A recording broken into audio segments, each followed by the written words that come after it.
अहिल्यानगर जिल्हा परिषदेचे मुख्य कार्यकारी अधिकारी सन्माननीय आनंद भंडारी साहेब, जिल्हा परिषदेचे शिक्षण अधिकारी सन्माननीय भास्करजी पाटील साहेब, जिल्हा परिषदेच्या नोडल अधिकारी सन्माननीय जयश्रीताई कारले मॅडम, संगमनेर तालुक्याचे गट शिक्षण अधिकारी सन्माननीय बाळासाहेब गुंड साहेब, संगमनेर तालुक्याचे नोडल अधिकारी सन्माननीय कल्याणजी राऊत साहेब, धांदरपळ बीडच्या विस्तार अधिकारी सन्माननीय नंदाताई वलवे मॅडम, संगमनेर तालुक्यातील ज्येष्ठ केंद्र प्रमुख सन्माननीय बाळासाहेबजी जाधव साहेब, तसेच संगमनेर तालुक्यातील धांदरपळ केंद्राचे केंद्र प्रमुख सन्माननीय बाळासाहेब रामभाऊ जाधव साहेब, तसेच संगमनेर तालुक्यातील तंत्रस्नेही टीम मधील सन्माननीय सुरेश भारती सर, आंबरे सर, तसेच Ashok Sonawane sir, Ishwarji Raut sir, Pemraj Taware sir, Machhindra Dalvi sir,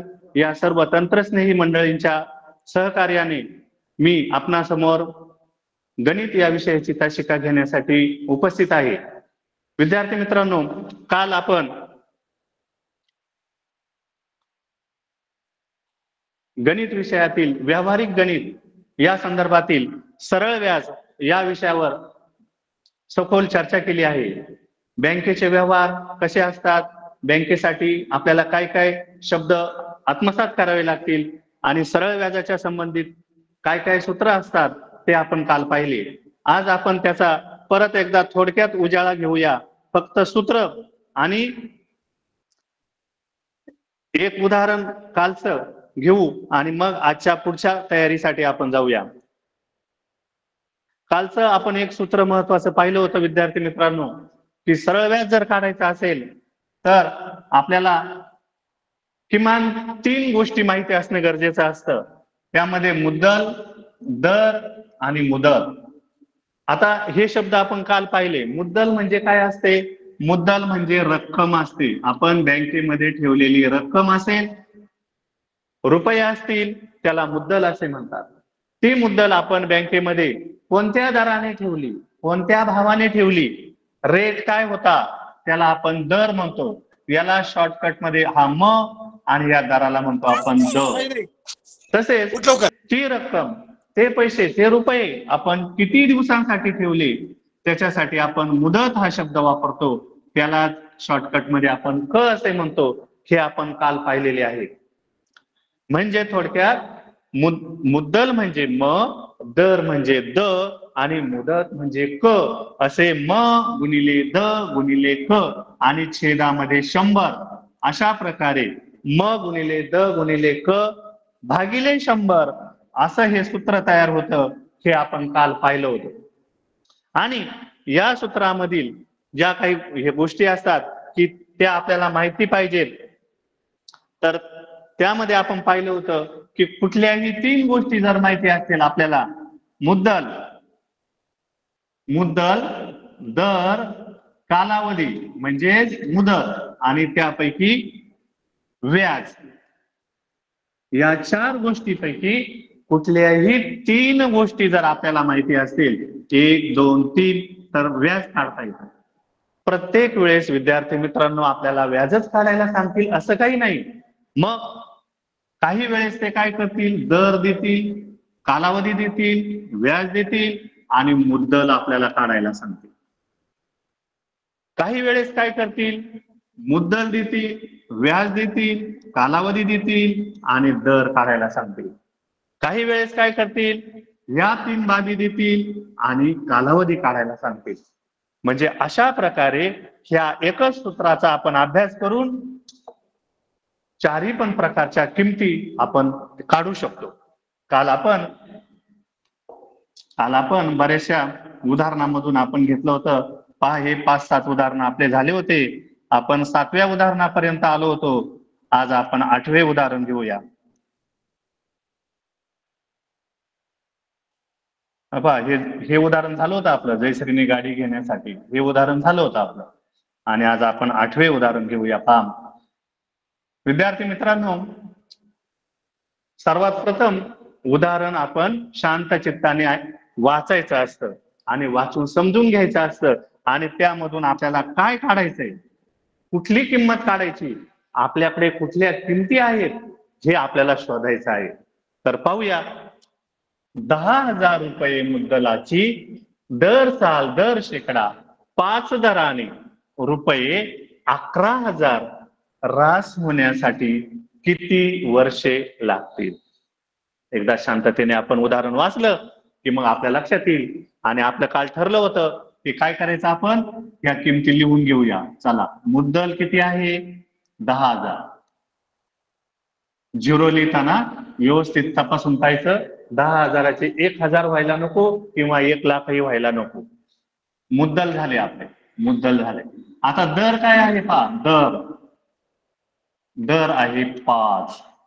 5 हा टक्के असतो, मुद्दल ही रुपयामध्ये असते, दर हा टक्केमध्ये असतो. आणि नंतर काय विचारलं? कालावधी. कालावधी म्हणजे क, आणि कालावधी आपल्याला काढायचा आहे, किती वर्षे. कालावधी म्हणजे आपल्याला काढायचा आहे. आणि मग आपल्याला कुठली माहिती पहा, आता सांगितलं की आपल्याला 3 माहिती आवश्यक असतात, परंतु आपल्याकडे आता 2च माहिती दिलेल्या आहेत. आणि रास दिलेली आहे, रास आहे 11,000 रुपये. मग रासच्या पुढे आपण 11,000 लिहूया. आणि आपल्याकडे जे सूत्र आहे ते व्याजाचं सूत्र आहे. मग व्याजाचं सूत्र जर असेल पहा, व्याज बरोबर म गुणिले द गुणिले क, हे सूत्र आपल्याला माहिती आहे. आणि मग आपण काय केलं, ते सूत्र लिहून घेतलं. आता आपल्याला किमती टाकायच्यात पहा. आता आपण आता काय शिकलो की आपल्याला या 4 पैकी 3 गोष्टी माहिती असणं गरजेचं असतं. परंतु आता पहा, आपल्याला मुद्दल माहिती आहे, दर माहिती आहे आणि रास माहिती आहे. मग आता ह्या सूत्रामध्ये तर रास कुठेच दिसत नाही, रास आपल्याला दिसत नाही. मग काय करायचं आता? तर व्याज आपल्याला दिसत नाही. आणि मग व्याज जर दिसत नाही तर मग व्याज कुठे गेलेलं आहे? तर व्याज हे रास मध्ये लपलेलं आहे पहा, याच्यामध्ये लपलेलं आहे. हे व्याज आहे ना, त्या रास मध्ये लपलेलं आहे. आपण काल सूत्र पाहिलं होतं की रास कशी तयार होते, तर रास ही मुद्दल अधिक व्याज बरोबर रास अशी तयार होते. मग मुद्दल किती आहे आपली? 10,000. व्याज आपल्याला माहिती नाही आणि रास पण आपल्याला माहिती आहे, रास आहे 11,000. मग आता काय करावं लागेल आपल्याला व्याज काढण्यासाठी? आता ह्या 10,000मध्ये किती मिळवल्यानंतर 11,000 येतील, म्हणजेच व्याज काढण्यासाठी काय करावं लागेल आपल्याला? या 11,000तून ते 10,000 आपल्याला वजा करावे लागतील. आणि मग आपलं उत्तर येईल 1,000. 1,000 उत्तर येईल. आणि जे 1,000 आलंय ते आहे आपलं व्याज. म्हणजे आपण काय केलं विद्यार्थी मित्रांनो, की आपल्याला उदाहरणामध्ये देताना व्याज दिलं नव्हतं, व्याज दिलं नाही त्यांनी. मग आपल्याला काय दिलं? रास दिलं. आणि त्या रास मध्ये लपलेलं व्याज आपण शोधून काढलं. रास मध्ये लपलेलं व्याज आपण शोधून काढलं. आणि मग ते व्याज आपण इथे लिहूया, व्याजाच्या जागेवर व्याज लिहूया. व्याज किती आहे? 1,000. मग 1,000 आपण व्याज लिहूया. मुद्दल किती आहे? 10,000 लिहूया. 1, 2, 3 गुणिले दर किती आहे? 5 लिहूया. आणि कालावधी आपल्याला काढायचा आहे. आणि खाली छेदामध्ये 100 आहे. आता काल आपण शिकलो होतो यामध्ये पहा, याच्यामध्ये काय शिकलो होतो आपण? की भागाकार करायचा. आता छेदामध्ये असणे म्हणजे तो जो छेद असतो तो हा भागिले असतो, भागाकारात असतो पहा. आणि भागाकारामध्ये या सरळ व्याजाची उदाहरणं सोडवत असताना एक हा शॉर्टकटचा भागाकार, याला आपण आपल्या भाषेमध्ये काटाकाटीचा भागाकार म्हणू शकतो. की एक कडेचे 2 शून्य, दशक आणि एककातले 2 शून्य भागाकार केल्यानंतर ते गायब होतात. म्हणजे 10,000 रुपयाला 100 ने भागल्यानंतर 100 हे उत्तर येतं. आलं लक्षात? मग आता काय करायचं? हे उत्तर झालं आपलं. मग हे झाल्यानंतर आपण इकडे घेऊया, खाली जागा नाही. 1,000 रुपये बरोबर, आता याच्यातले किती राहिले? 100 राहिले. 100 गुणिले 5 गुणिले क असं उत्तर आलं. आणि आता खाली काहीच राहिलेलं नाही, 1 राहिला म्हणजे खालचा भागाकार संपला. आता आपण असं करूया की एका साईडला आपल्याला फक्त क ठेवायचा आहे आणि हे जे गुणाकारात आहे ते इकडे येऊन आपल्याला भागाकारात जातील. मग भागाकारात मांडताना आपण छेदामध्ये 100 गुणिले 5 असं मांडूया. 100 गुणिले 5. पहा बरं आता परत इथे काटाकाटीचा भागाकार होतोय. हे 2 गेले, हे 2 गेले. एकक आणि दशकातले शून्य. आणि 5 एके 5, 5 दुने 10. आणि हे आपलं उत्तर आलेलं आहे 2 वर्षे. म्हणजे थोडक्यात या उदाहरणाचं 10,000 रुपये मुद्दलाची 10,5 दराने रुपये 11,000 रास होण्यासाठी किती वर्षे लागतील विद्यार्थी मित्रांनो? तर 2 वर्षे लागतील. असं हे उदाहरण आपण थोडक्यात समजून सांगू शकतो. आपण पुढचं उदाहरण घेऊया 9 नंबरचं. आपल्या समोर हे उदाहरण आहे. एकदा शांतपणे वाचा.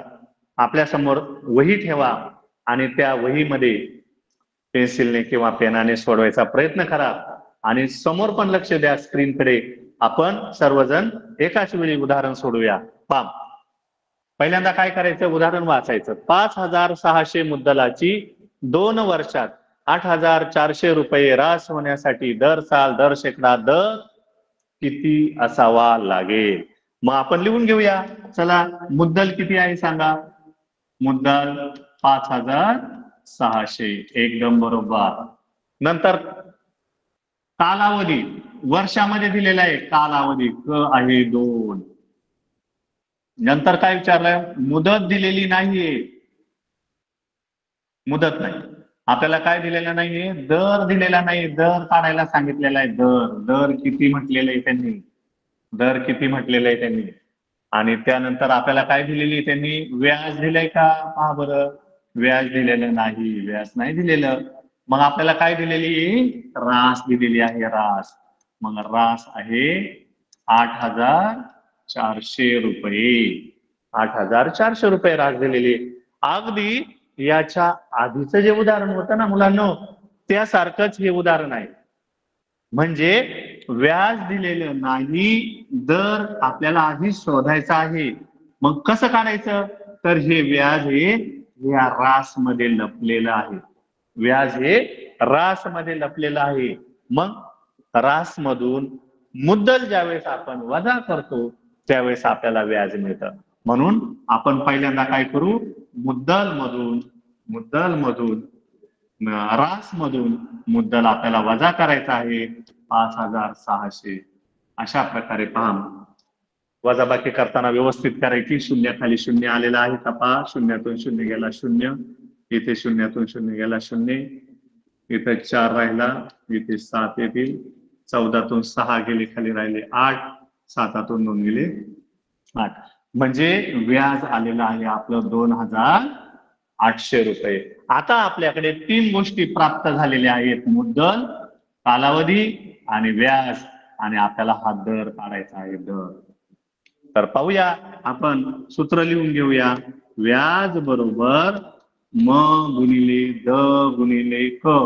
आपण एकाच सूत्रामधून जातोय विद्यार्थी मित्रांनो. भागिले 100. आता पुढे पाहूया. मुद्दल किती आहे? 5,600 गुणिले दर काय करायचा आपल्याला? काढायचा आहे. आणि कालावधी किती आहे? 2. कालावधी आहे 2 वर्षे. आणि छेदामध्ये आपले सूत्रातले आहेत 100 रुपये. आता व्याज तर आपल्याला दिलेलं आहे, आपण काढलेलं आहे. हे व्याज आहे. मग व्याजाच्या जागेवर आपण व्याज लिहूया 2,800 रुपये. आता पहा बरं, आपण भागाकार करणार आहोत. याचा काटाकाटीचा भागाकार करणार आहोत. हा भागाकार आणि आपण जो भागाकार करतो हा सेम आहे विद्यार्थी मित्रांनो. या भागाकारातून आणि आपण जो करतो त्या भागाकारातून वेगळं उत्तर येत नाही. समजा आपण इथे करून पाहूया. 5,600 भागिले 100 असं जरी केलं तरी पण चालतं. तेच उत्तर येतं. अजिबात उत्तर बदलत नाही. तुम्ही वहीवर करून पाहू शकता. त्यामुळे आपण शॉर्टकटचा भागाकार करूया. हे 2 झिरो गेले, हे 2 झिरो गेले, राहिले 56 into 2 हे राहिले. मग आता आपल्याला काय करायचंय? हा दर एका साईडला ठेवायचा आहे. आणि ह्या 2 गोष्टी ज्या आहेत आपल्याला 56 गुणिले 2 हे आपल्याला गुणाकारात आहेत इकडे, बरोबर चिन्हाच्या इकडे येताना ते भागाकारात जातील. तर आपण इकडे घेऊया पहा, 2800 बरोबर 56 गुणिले 2 गुणिले द असं राहील. आता आपल्याला द तिकडेच ठेवायचं आहे. द बरोबर 2800 भागिले 56 गुणिले 2 असं याचं उत्तर येणार आहे पहा. आता पाहूया आपण याला भागाकार देऊया. भागाकारामध्ये आता 28 आणि 56 कुठल्या पाड्यात आहे पहा बरं. 14 एके 14, 14 दुने 28, 14 शून्य शून्य, 14 शून्य शून्य, 14 चोक 56, 4 एक 4, 4 पंचे 20, इथं राहिला 0 आणि 50 अंशे 2 असं उत्तर आपलं राहिलेलं आहे. त्यामध्ये बे एक बे, बे दुने 4 आणि बे पंचे 10 असं 25 हे आपलं उत्तर फायनल आलेलं आहे. म्हणजे दशादशे दर आपला किती असावा लागेल, 25. हे पहा, अतिशय शांततेने व्यवस्थित हे करून आपण उत्तर काढलं की आपलं उत्तर चुकणार नाही. सध्या आपण आजच्या दिवस याच सूत्राचा वापर करणार आहोत. नंतर उद्याच्या तासिकेला आपण दर काढण्याचं, कालावधी काढण्याचं किंवा मुद्दल काढण्याच्या सूत्राचा परत अभ्यास करणार आहोत. परंतु जोपर्यंत प्रॅक्टिस होत नाही, सराव होत नाही, तोपर्यंत आपण एकाच सूत्राच्या माध्यमातून जाणार आहोत. चला तर मग आपण नेक्स्ट पुढचं उदाहरण घेऊया. 10 नंबरचं उदाहरण पहा. रुपये 5000 मुद्दलावर काही दराने 2 वर्षानंतर 900 रुपये व्याज मिळते, तर व्याजाचा दर किती? मग आता मुद्दल किती आलं पहा मुलांनो.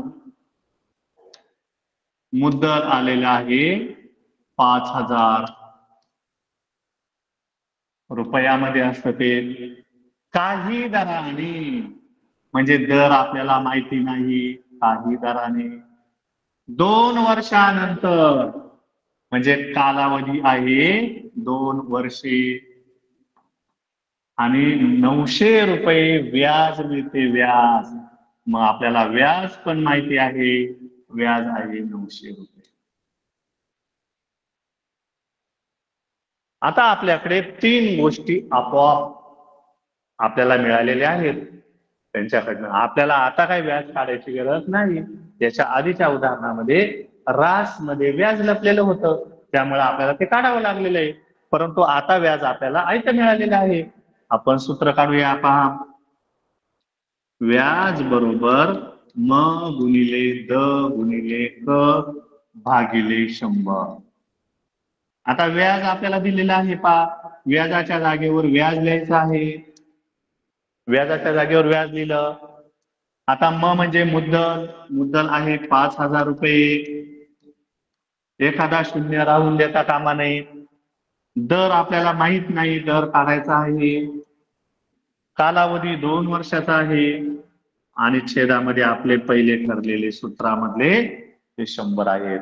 मी कालच सांगितलं होतं तुम्हाला की ते 100 कुठले असतात, तर ते असतात दर साल, दर शेकडा. ते शेकडा या शब्दाचा अर्थ असतो 100, म्हणून ते 100 येतात. हे आपण कालच्या तासिकेला पाहिलेलं आहे. तर ते हे 100 आहे. मग आपण आता हे उदाहरण सोडूया. आपल्याकडे सगळी माहिती प्राप्त झालेली आहे आणि या प्राप्त माहितीनुसार आपण उदाहरण सोडूया. हे 2 झिरो कटले, हे 2 कटले. काटाकाटीचा भागाकार म्हणूया त्याला आपण. आता आपल्याकडे काय राहिलं, 50 गुणिले द गुणिले 2 आणि इकडे 900 रुपये आहेत आपले. तर पहा आपण ते उदाहरण इकडे घेऊया. 900 बरोबर 50 गुणिले द गुणिले 2 असं उदाहरण राहिलं. मग आता पहा 900 बरोबर पलीकडे द राहील आणि ज्यावेळेस बरोबर चिन्हाच्या अलीकडे येतं त्यावेळेस इकडे जर गुणाकार असेल तर त्याचा इकडे भागाकार, तिकडे जर भागाकारात असेल तर इकडे गुणाकारात येतील. एवढं मात्र आपण ध्यानात ठेवायचं आहे. तर पहा मग हे 900 ला भागिले जातील 50 गुणिले 2. पहा बरं, हा 0 गेला, हा 0 गेला. 5 1 5, 5 1 5. खाली राहिले 4. 5 8 40. आता 18 भागिले 2 असं हे गणित राहिलेलं आहे. आणि बे एके बे बे 9 18. पहा बरं, पर्याय क्रमांक 4.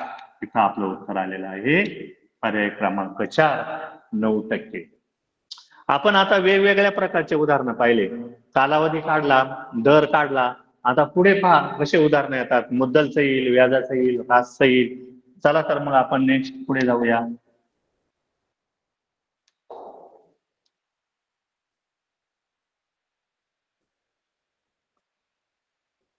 आजोबांनी 8% दराने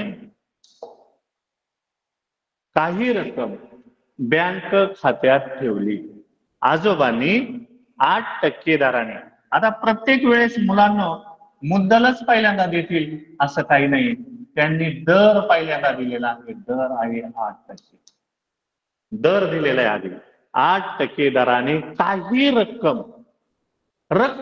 मग आता रक्कम म्हणजे मुद्दल आणि तीच आपल्याला माहिती नाही. तीच आपल्याला काढायची. काही रक्कम म्हटलेलं आहे. काही रक्कम बँक खात्यात ठेवली. त्यांना 10 वर्षानंतर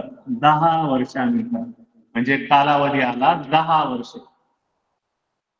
9,600 रुपये सरळ व्याज मिळाले. म्हणजे सरळ व्याज किती मिळाले? 9,600 सरळ व्याज. 9,600 सरळ व्याज. तर त्यांनी बँकेत ठेवलेली रक्कम किती असेल? एकदम साधं सरळ सोपं असं उदाहरण आहे. आपल्याला आता मुद्दल काढायची आहे. आपण पाठीमागच्या उदाहरणामध्ये दर काढून पाहिला, कालावधी काढून पाहिला. या उदाहरणामध्ये आपल्याला मुद्दल काढायचे आहे. मुद्दल काढण्याचं स्वतंत्र सूत्र असतानाही आपण व्याजाच्याच सूत्राने हे उदाहरण सोडवणार आहोत. व्याज बरोबर म गुणिले द गुणिले क भागिले 100. आता आपल्याला यातील ज्या गोष्टी माहिती आहेत त्या गोष्टी सूत्रामध्ये टाकायच्या आहेत. व्याज आहे का माहिती आपल्याला? हो, व्याज आहे 9,600 रुपये. मग आपण इथे लिहिले 9,600 रुपये. मुद्दल माहिती आहे का आपल्याला? नाही. जी गोष्ट माहित नाही ती गोष्ट जशीच्या तशी लिहायची. मुद्दल माहित नाही. दर माहिती आहे 8%. मग 8 लिहिला आहे. कालावधी 10 आहे. 10 वर्ष तसेच लिहायचे. आणि छेदामध्ये आपले हे 100 जे आहेत हे 100 छेदामध्ये असते. आणि मग आपल्याला याला सरळ रूप द्यायचं, सोपं रूप द्यायचं. आता पहा, इथे मात्र आपल्याला काय होणार आहे? काटाकाटीमध्ये सगळे झिरो किंवा सगळे शून्य गायब होत नाही. आपण काय करूया? हा संपूर्ण 100 इकडे भागिले आहे, पहा या छेदामध्ये भागिले आहे, तो आपण इकडे आणूया आणि त्याला गुणाकारात करूया. पहा मग इकडे काय होईल? पहा 9,600 हा 100 बरोबर चिन्हाच्या पुढे भागिले मध्ये आहे, तो बरोबर चिन्हाच्या अलीकडे आणताना आपल्याला तो गुणाकारात जाईल. बरोबर. मग पलीकडच्या बाजूला काय राहील? म गुणिले 8 गुणिले 10 हे राहील. आता आपल्याला काय करायचंय? बरोबर चिन्हाच्या पलीकडे फक्त म ठेवायचं आहे, कारण की आपल्याला म ची किंमत काढायची आहे. मग म ची किंमत काढायची आपल्याला म पलीकडेच ठेवायचं आहे. मग आपल्याला बरोबर चिन्हाच्या अलीकडे काय आणायचंय? डावीकडे 8 गुणिले 10 हे गुणाकारात आहे. ते गुणाकारात असल्यामुळे आपल्याला इकडे येऊन ते काय होतील? भागाकारात जातील. आणि याचं कॅल्क्युलेशन ज्यावेळेस आपण करू त्यावेळेस आपल्याला हे उत्तर मिळणार आहे. पहा हा जिथे झिरो कटला, पहा हा झिरो कटला, परंतु इथे एक झिरो राहिलेला आहे, हा लक्षात ठेवायचा. 8 एके 8, 8 एक 8, 9तून 8 गेला खाली 1 राहिला, इथं 16 झाले. 8 एक 8, 8 दुने 16, 8 0 0, 8 0 0, 1,200 गुणिले 10, 1,200 गुणिले 10. पहा विद्यार्थी मित्रांनो, असा गुणाकार करत असताना आपण शॉर्टकटचा फॉर्म्युला वापरतो असतो. इथे 10चा पाढा मोजायची गरज नाही. जेवढे शून्य आहेत तेवढे आपण एकक स्थानाकडून मांडत यायचे. 1 2 3, 1 2 3 आणि 12 एके 12. हे आपलं उत्तर आलेलं आहे. मग आता हे उत्तर आपल्याला कुठे दिसतंय पहा बरं, 12,000 रुपये. त्यांनी बँकेत ठेवलेली रक्कम असेल 12,000 रुपये. अशा प्रकारे हे उदाहरण आपण सोडवायचं आहे. चला नेक्स्ट.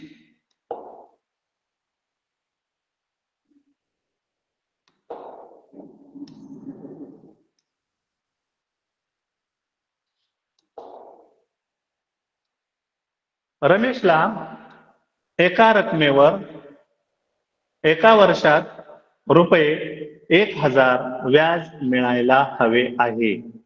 व्याजाचा दर 10 असल्यास त्याने बँकेत किती रक्कम ठेवावी?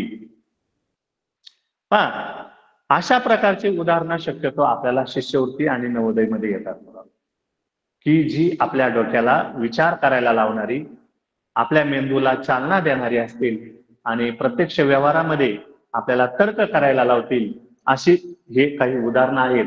आणि नेमके असेच उदाहरणं मी निवडलेले आहेत की जेणेकरून आपल्या विद्यार्थी मित्रांना, आपल्या अहिल्यानगर जिल्ह्यातील विद्यार्थ्यांना सरळ व्याजाच्या संबंधातील जे उदाहरणं येतील त्यांना अडचण येणार नाही.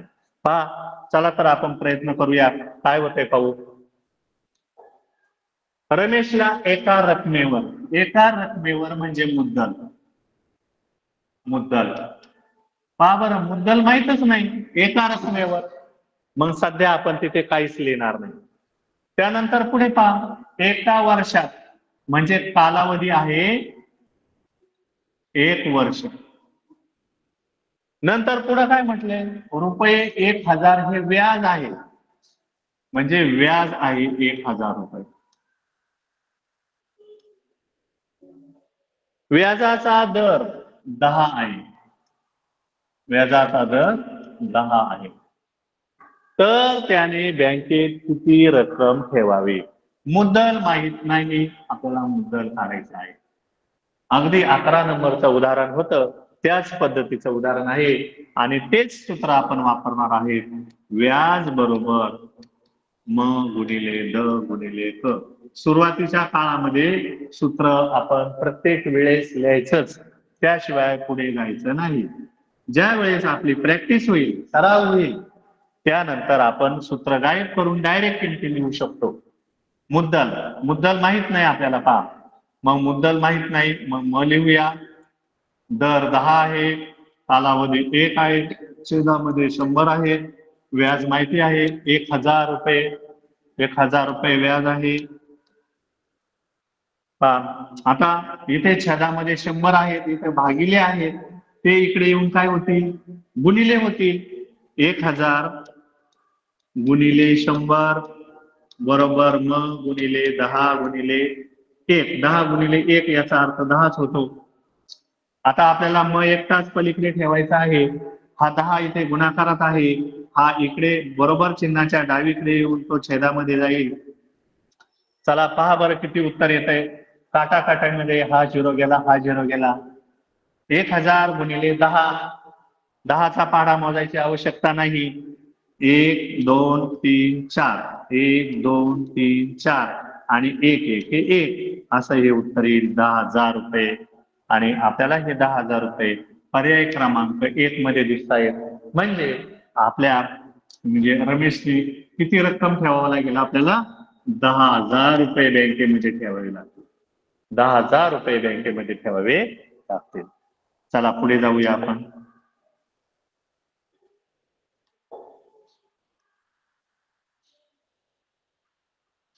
पहा, 1,200 रुपये मुद्दलाची 1,200 रुपये मुद्दलाची सरळ व्याजाने 10 वर्षात दामदुप्पट होण्यात दशादशे व्याजाचा दर किती ठेवावा?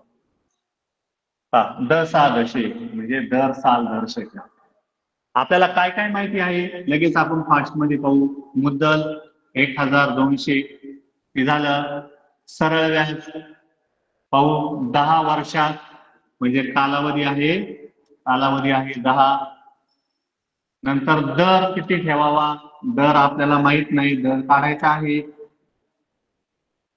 नंतर काय विचारलं त्यांनी, व्याज माहित नाही आपल्याला, व्याज माहित नाही. बर, दाम दुप्पट. दाम दुप्पट. आता या उदाहरणामध्ये मित्रांनो पहा, एक शब्द नवीन आलाय, तो म्हणजे दाम दुप्पट. दाम दुप्पट हा नवीन शब्द आलाय आणि त्या शब्दावरून आपल्याला तर्क करायचा आहे आणि आपल्याला पुढे जायचंय. पहा, मुद्दल 1200, कालावधी 10 वर्षे, दर काढायचा आहे, व्याज आणि रास आपल्याला माहिती नाही. मित्रांनो, मग व्याज आणि रास याच्यामध्ये लपलेले आहे. पहा, दाम दुप्पट. दाम दुप्पट म्हणजे हे जे दाम आहे आपलं, हे दाम, दाम म्हणजे रुपये, हे दाम आहे, ही रक्कम आहे, हे रुपये आहे, हे रुपये आहे. दाम दुप्पट म्हणजे आपण हे बँकेत ठेवतो, ते दाम असतं, ते रक्कम असते, ते रुपये असतात आणि ते आपल्याला दुप्पट करायचे. दुप्पट करायचे म्हणजे काय? पट. पटचा अर्थ होतो गुणिले. पट म्हणजे काय होतं? गुणिले. पट करायची म्हणजे त्याला गुणायचं. दुप्पट म्हणजे काय? आता दुप्पट म्हणजे दोनने गुणायचं. दोनने दुप्पट. मग आता कोणाची दुप्पट करायची आपल्याला? 1200 ची. दाम दुप्पट म्हणजे 1200 चे दुप्पट. म्हणजे आपल्याला काय करावं लागेल? 1200 गुणिले 2 याची दुप्पट. म्हणजे पहा बरं, कडेचे शून्य आपण घेऊया. कडेचे शून्य 2 आहेत. 12 एक 12, 12 दुणे 20. म्हणजे दाम दुप्पट म्हणजे किती आले? 2400. दाम दुप्पट आले 2000. म्हणजे सगळी रक्कम, मुद्दलाची रक्कम आपल्याला दुप्पट करायची आहे. म्हणजे व्याज आणि रास म्हणजे मुद्दल व्याज मिळून आपल्याला 2400 करायचे. म्हणजे ही रास आहे, हे दाम दुप्पट झालं. मग आता विद्यार्थी मित्रांनो, या आधी सोडवलेल्या उदाहरणाप्रमाणे आपल्याला व्याज काढावे लागेल. मग आता काय झालं? 1200 रुपये मुद्दल आहे, रास दुप्पट झाली, याच्या दुप्पट झाली, दाम दुप्पट. मग आपल्याला व्याज काढता येईल. आपल्याला पहा बरं, 2400 वजा 1200 म्हणजे आपलं व्याज किती आहे? 1200. व्याज आहे 1200. मग आता व्याजाचा दर आपल्याला काढायचा आहे. आपल्याकडे 3 गोष्टी प्राप्त झाल्या, 1, 2, 3 आणि आपल्याला दर काढता येईल. आता पहा बरं, व्याज बरोबर म गुणिले द गुणिले क भागिले 100. आता व्याज मिळालेले आपल्याला 1200 रुपये. मुद्दल पण किती आहे? 1200 रुपये गुणिले दर आपल्याला काढायचा आहे आणि कालावधी किती आहे? 10 वर्षे आहे. छेदामध्ये 100. हे उदाहरण कॅल्क्युलेशन आलेलं आहे. म्हणजे आपण काय केलं? दाम दुप्पट म्हणजे या 1200 ची दुप्पट रास केली, रासवरून व्याज काढलं आणि सूत्रामध्ये किमती भरल्या. अतिशय सोपं. एकक आणि दशकातील शून्य कटले 100 भागल्यामुळे. आता आपल्याकडे काय राहिले? 12 गुणिले द गुणिले 10. 1200 बरोबर 12 गुणिले 10 गुणिले द. मग आता द पलीकडे राहील आणि ह्या 1200 ला काय होईल? 12 गुणिले 10 भागिले.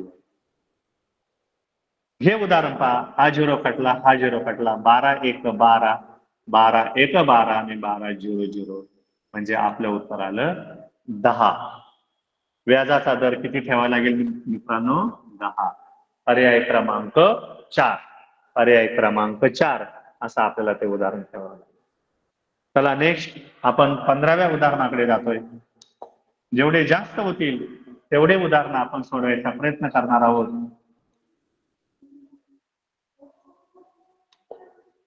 सर्वांनी काळजीपूर्वक पाहायचं.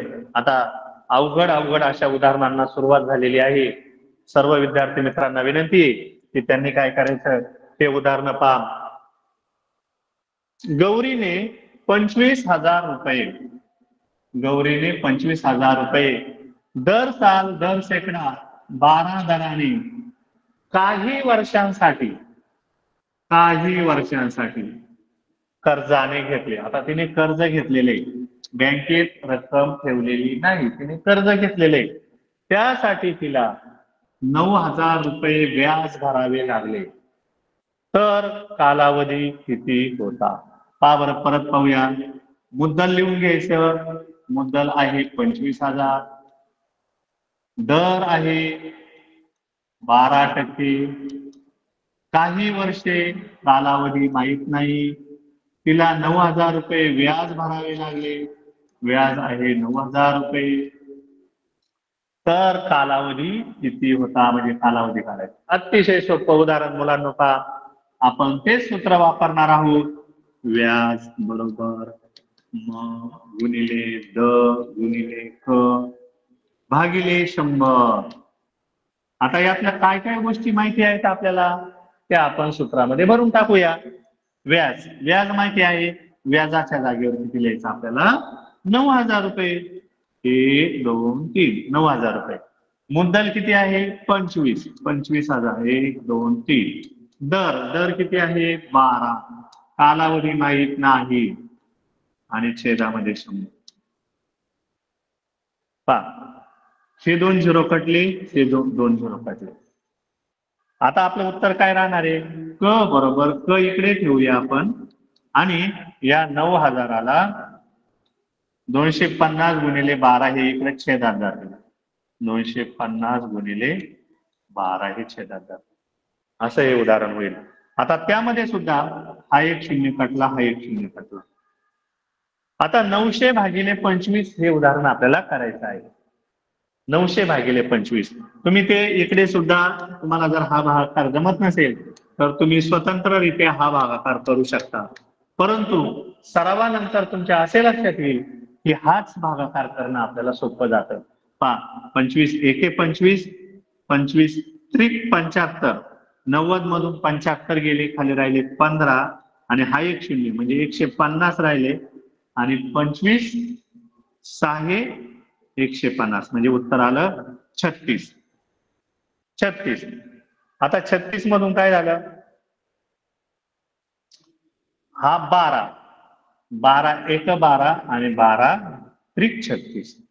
म्हणजे अशा प्रकारे आपलं उत्तर काय आलं? 3 वर्षे.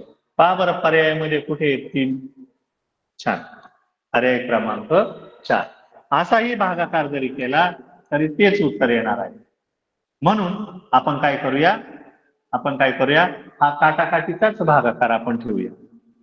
चला तर मग विद्यार्थी मित्रांनो पुढे.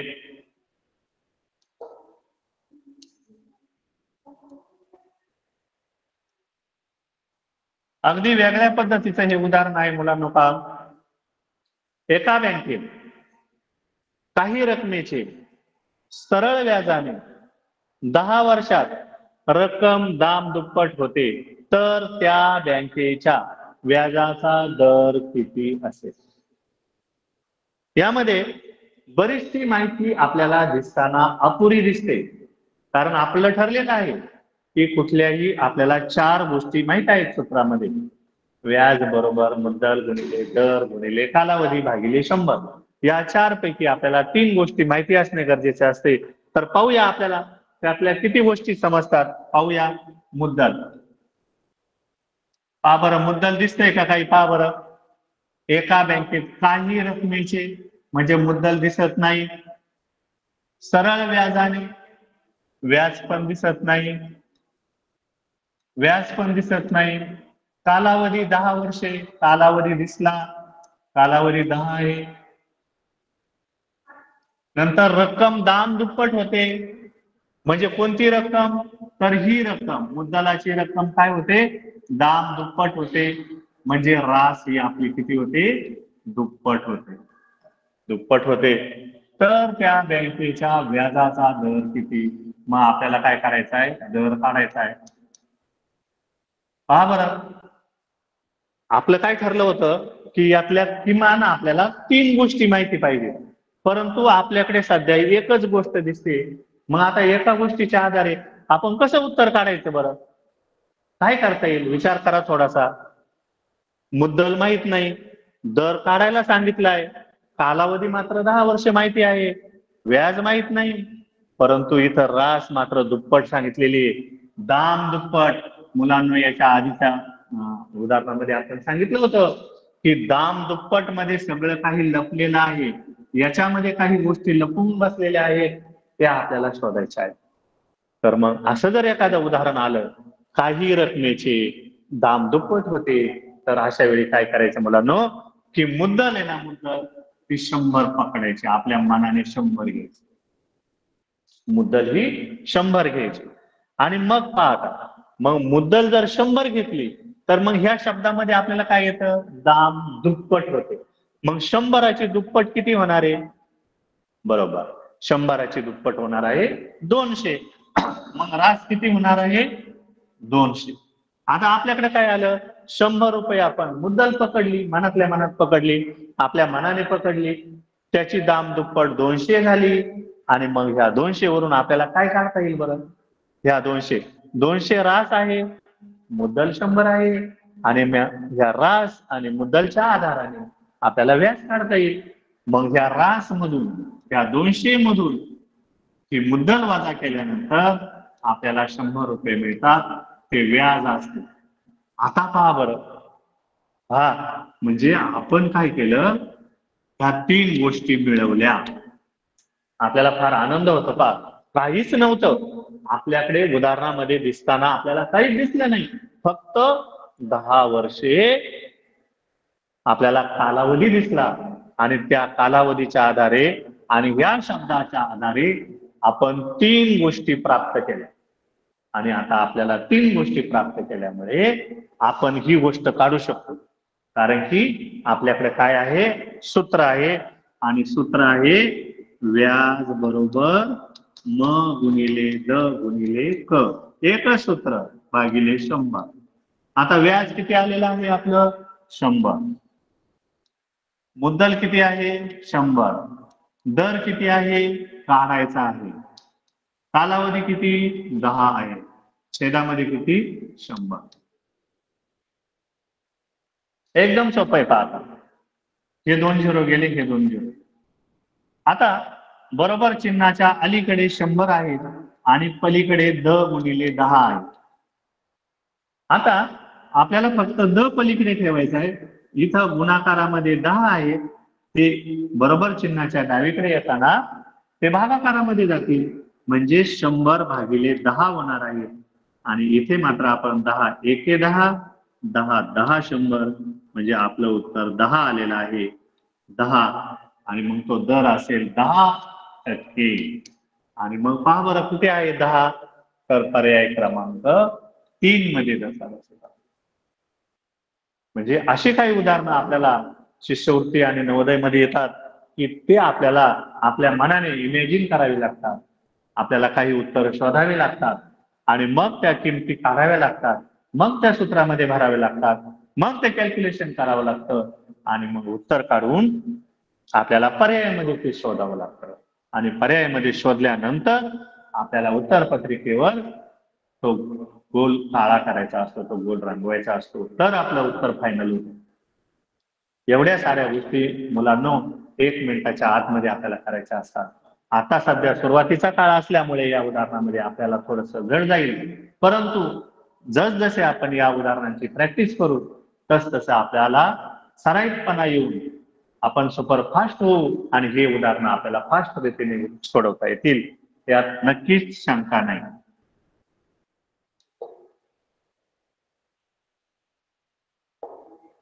पुढचं उदाहरण पहा, 16 नंबर.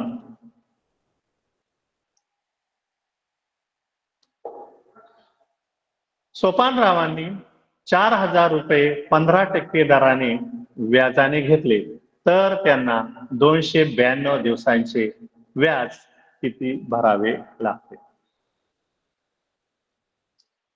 विद्यार्थी मित्रांनो, आता पहा, उदाहरणं अवघड अवघड अवघड होत चाललेली आहे. आता काळजीपूर्वक लक्ष द्यायचं, सोबत वही पेन पण ठेवायचं. अशी काही उदाहरणं आहेत, परत परत आपल्याला समजून सांगायला वेळ लागेल, किंवा परत वेळ मिळतो, संधी मिळते, अशातला भाग नाही, म्हणून तुम्ही समजून घ्या असे उदाहरणं. चला सुरुवात करूया. आपल्याला मुद्दल माहिती आहे, मुद्दल आहे 4,000 रुपये, दर आहे 15%, कालावधी आहे 292 दिवस, तर व्याज किती भरावे लागेल?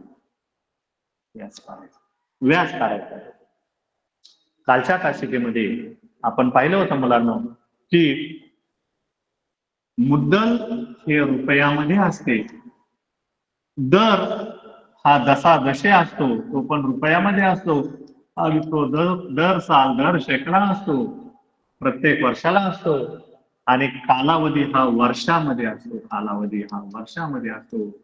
ज्या वेळेस आपण व्याजाचं सूत्र वापरतो ना, व्याज काढण्याचं ज्यावेळेस आपण सूत्र वापरतो, म गुणिले द गुणिले क भागिले 100, त्यावेळेस जो कालावधी असतो याच्यावर फोकस करा, तो आपल्याला वर्षामध्ये असावा लागतो. परंतु त्यांनी आपल्याला हा कालावधी या उदाहरणामध्ये दिवसामध्ये दिलेला आहे, दिवसामध्ये. आणि दिवसामध्ये दिल्यामुळे आपली इथे फसगत होण्याची शक्यता आहे. बरेच मुलं काय करतील, मुद्दलाच्या जागेवर 4000 लिहितील, दराच्या जागेवर 15 लिहितील आणि कालावधीच्या जागेवर 292 लिहितील, तर आपलं उदाहरण चुकेल मुलांनो. म्हणून आपण कालच्या तासिकेमध्ये असं सांगितलं होतं की जर कालावधी दिवसामध्ये दिला असेल तर त्याला काय करायचं, त्याला छेदामध्ये 365 लिहायचे, कारण इथे दिवस दिलेले आहेत.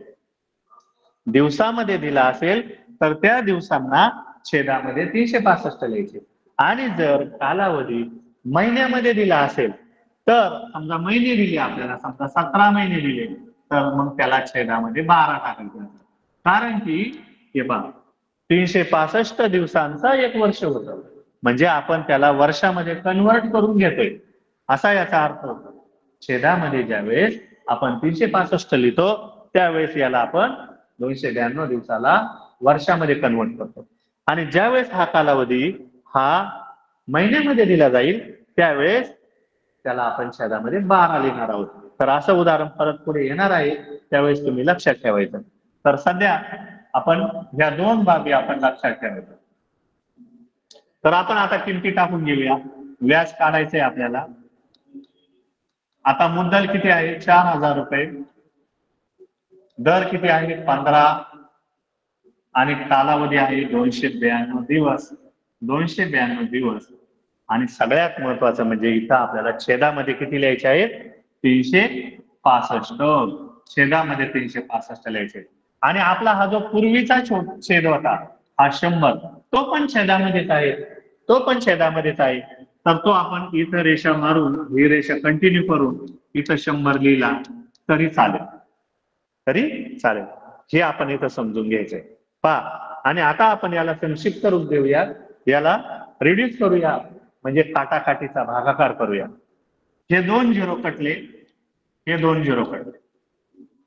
आता विद्यार्थी मित्रांनो, एवढ्या मोठ्या संख्येला आपल्याला संक्षिप्त रूप द्यायचे, भागाकार करायचा, आणि हे पहिलंच उदाहरण आहे म्हणून तुम्हाला याला भरपूर वेळ जातो. म्हणून तुम्हाला मी आता छोटीशी ट्रिक सांगतो.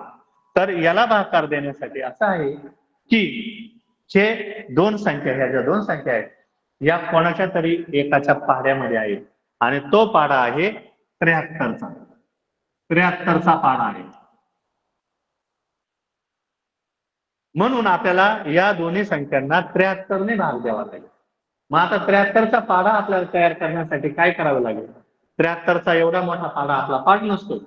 म्हणून आपण काय करायचं, आज तास संपल्यानंतर, कारण या उदाहरणाची आपल्याला वारंवार गरज लागणार आहे, तास संपल्यानंतर 73चा पाडा आपल्या शाळेमधल्या वहीमध्ये लिहून घ्यायचा, तयार करायचा, आणि तो पाडा तयार केल्यानंतर पाठच करून ठेवायचा. बघू किती विद्यार्थी करतायत पाठ. तर आता आपण सध्या तयार करूया 73चा पाडा. चला, 73चा पाडा तयार करण्याची सोपी ट्रिक काय आहे, 73 म्हणजे 3चा पाडा लिहायचा आपल्याला. आपण इकडे घेऊया, इकडे जागा कमी आहे पहा. तर 3चा पाडा लिहायचा, 3 एक 3, 3 दुने 6, 3 त्रिक 9, 3 चौक 12, 3 5 15 असा पाडा लिहून घेऊया. नंतर 7चा पाडा लिहूया, तिथे 0 लिहून घेऊया. 7चा पाडा लिहून घेऊया, 7 एक 7, 7 दुने 14, 7 त्रिक 21, 7 चौक 28, 7 5 35. इथपर्यंतच घेऊया. या पद्धतीने तुम्हाला पाडा करायची ट्रिक माहिती असेल तर पहा 73चा पाडा तयार करताना कडेचे अंक एकच स्थानचे अंक आपण तसेच लिहूया. 3 लिहिला, 6 लिहिला, 9 लिहिला, 2 लिहिला आणि 5 लिहिला. नंतर या मधल्या अंकांची बेरीज करायची. 7 प्लस 0 याचं उत्तर आलं 7, तो इथे लिहायचा. 4 प्लस 0 इथे 4 लिहायचा. 1 प्लस 0 इथे 1 लिहायचा. 8 प्लस 1 इथे 8 आणि 1 9 झाला आणि 5 प्लस 1 झाला इथं 6. त्यानंतर इकडचे अंक तसेच लिहायचे. इथं काहीच नाही. इथं 1 1 लिहायचा, 2 2 राहतील, इथं 2 पाहिजे आणि 3 पाहिजे. अशा प्रकारे आपल्याला हा 73चा पाढा तयार झाला. 73 1 73, 73 2 146, 73 3 219, 73 चौक 292 आणि 73 5 365. म्हणजे आपल्या एका वर्षामध्ये 365 दिवस असतात. ते 365 दिवसापर्यंत आपण कधी कधी आपल्याला याच्याही पुढचे दिवस देऊ शकतात.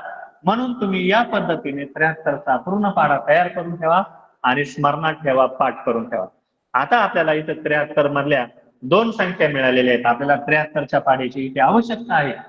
तर पहा 73च्या पाढ्यामध्ये 292 आहेत. किती क्रमांकाला आहेत? 4. 1 2 3 4 म्हणजे 73 चौक 292 आणि 73 5 365. काटाकाटीचा भागाकार करून आपण हे केलेलं आहे. आणि मग आता आपल्याला काय झालेले 40 गुणिले काय पुढे मिळालं आपल्याला 40 गुणिले 15 गुणिले 4/5 हे वरचे होतं. आता 5 1 5 5 त्रिक 15.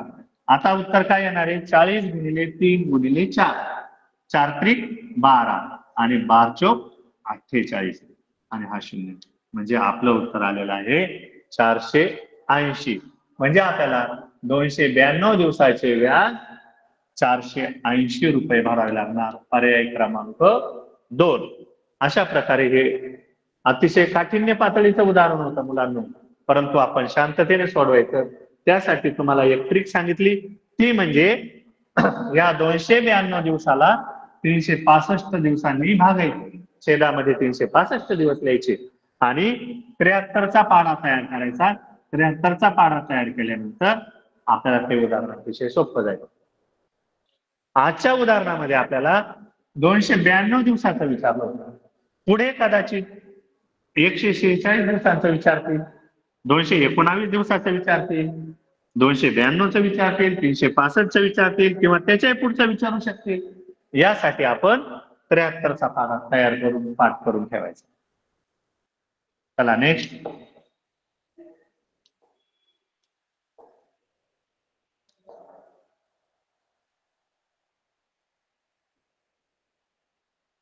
अगदी तशाच पद्धतीचं परंतु वेगळ्या स्वरूपाचं उदाहरण आलेलं आहे. दर साल दर शेकडा 12 दराने दर शेकडा 12 दराने 36,000 रुपयांचे 4.5 वर्षांचे सरळ व्याज किती होईल. आता हे उदाहरण आपण लिहित असताना आपण मुद्दल लिहूया. मुद्दल किती आहे 36,000 रुपये.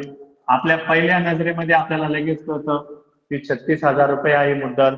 त्यानंतर दर पहा किती आहे, दर आहे 12%.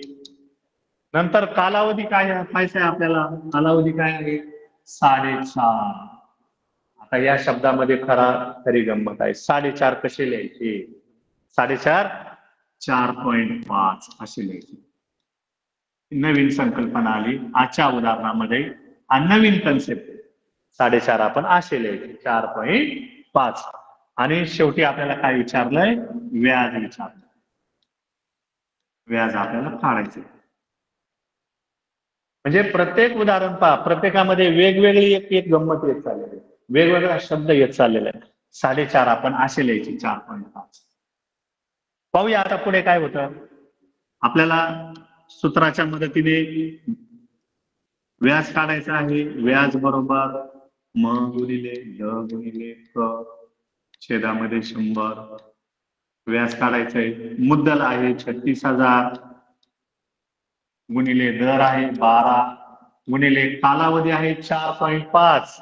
4.5 जर आपण लिहिला असा आणि खाली लिहिलं आपण 100. आता यामध्ये आणखी एक आपल्याला वेगळ्या पद्धतीने 4.5 लिहिता येईल. 4.5 आपण दशांश अपूर्णांकामध्ये 4 पॉईंट जर असा असेल तर तो व्यवहारी अपूर्णांकामध्ये आपण कसा लिहितो, हा पॉईंट त्याचा काढून टाकायचा आणि तो लिहिताना आपण असा लिहितो 45/10 असाही आपण लिहू शकतो. म्हणून आपण पुढच्या स्टेप मध्ये आपण त्या पद्धतीने करूया. 36,000 गुणिले 12 गुणिले हा आपण व्यवहारी अपूर्णांकामध्ये 45/10 असा लिहू शकतो. आणि छेदामध्ये हे पहिले 100 आपण टोटल त्याला रेषा मारून घेऊया आणि छेदामध्ये 100 करूया. अशा पद्धतीने आपल्याला ते जायचंय.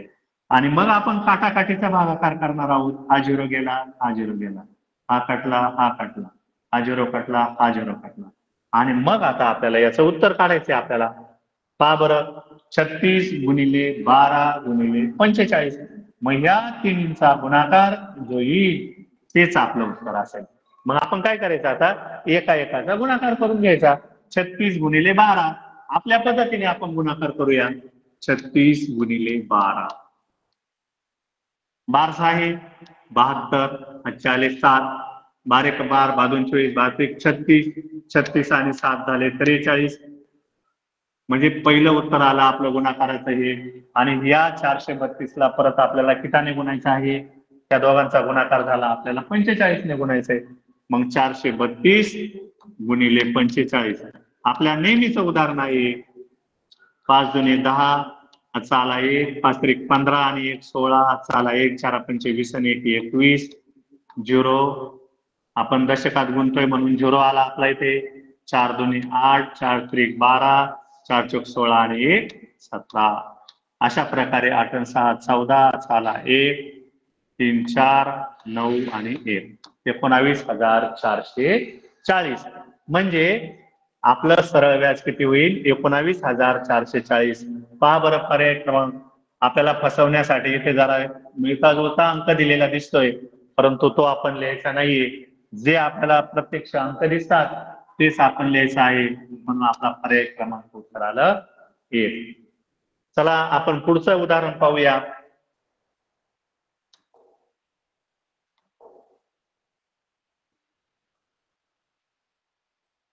याच्यामध्ये सुद्धा एक नवीन शब्द दिसतोय मुलांना. पहा, आपण वेगवेगळ्या प्रकारचे उदाहरणं घेतोय. दर साल दर शेकडा 10 दराने 24,000 रुपयांचे दरमहा किती व्याज भरावे लागेल. वेगळं उदाहरण आहे. पहा, म्हणजे आपल्याला पहा मुद्दल माहिती आहे, मुद्दल आलेली आहे 24,000. 24,000 मुद्दल दिसते इथं रुपये. दर माहिती आपल्याला, दर किती आहे 10.